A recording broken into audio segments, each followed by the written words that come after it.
Dus het wie sowieso de keuze of ik eens maar naar Eindhoven of ik dus wat oors. Paraswimster Lisette Brunsma trainde jarenlang in Amersfoort bij de nationale paraswimploeg. Op 3, 2, 1. Nu had ze de kaart maken om zelfstandig weer om te gaan naar het Heerenveen. Om te trainen met een nieuwe coach. De Nederlandse ploeg verhuist naar Eindhoven, maar Lisette wil net meer reizigen. Dus het wie sowieso de keuze of ik eens maar naar Eindhoven of ik dus wat oors.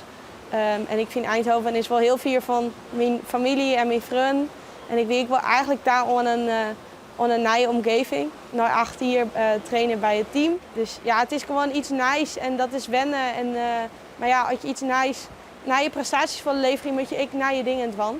En ja, ik wil gewoon daar aan een nieuwe omgeving, een nieuwe uitdaging. Maar ja, wat vertrouwde en bekende mensen om me heen. Dus van voor, kantelen inderdaad. En dan drukken we hem door helemaal naar achteren. De laatste beweging is dan ook een skulbeweging. En ik het echt wel bij het Nederlands team naar mijn zin hoor. Dat zeker wel. Alleen nog, ik werk best wel nog vol in Friesland bij mijn vrienden en familie. En dat heb ik gewoon nodig. En om het leuk te houden, dan moet je wel keuzes maken. En ik denk zeker met de trainingen van Richard dat ik echt nog wel progressie boeken kan. Ja, dan ben je weer te snel, hè? Dan ben je gewoon...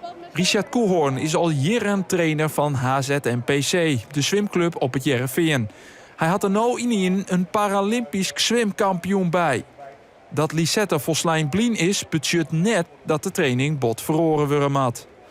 Als het moment dat Lisette sprinten gaat, dan moet ik even draven en dan moet ik even aantikken. En dat is de enige verhoring voor mij, nevens door zwemmers. Ik merk wel dat ik al heel goed en fijn praat ik in met Richard. Dat lukt al eigenlijk al zonder dat ik bij hem trainde. Ja, ik denk dat zwemmercoach, zeg maar, dat het heel belangrijk is dat je vertrouwen in elkaar hebt. En ervan overtuigd bent dat je beide hetzelfde doel hebt, zeg maar.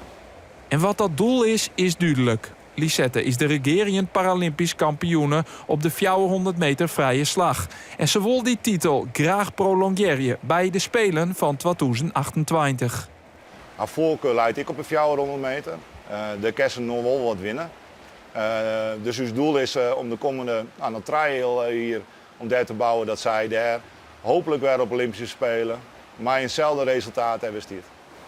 Nou, ik hoop eigenlijk gewoon een betere zwemmer te worden. Dus harder te zwemmen dan dat ik nu doe. En gewoon plezier te houden de komende jaren richting Los Angeles. En nog gewoon ik te leren als sporter, maar ik gewoon als mees en mijn wereld ietsjes groter te houden dan alleen nog het zwembad.